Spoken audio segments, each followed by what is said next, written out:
சாமி எனக்கு நல்ல தம்பியை கொடு, சாமி நல்ல தம்பியை கொடு. எனக்கு இந்த மாதிரியான தம்பியை கொடு, இந்த மாதிரியான ஒரு தம்பியை கொடு சாமி, இந்த மாதிரியான தம்பியை கொடு.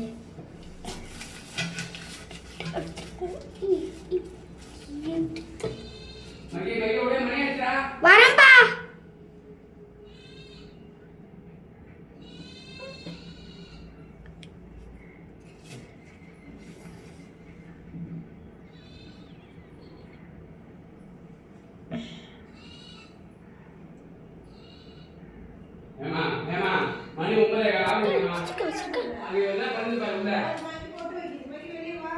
வந்துட்டமா.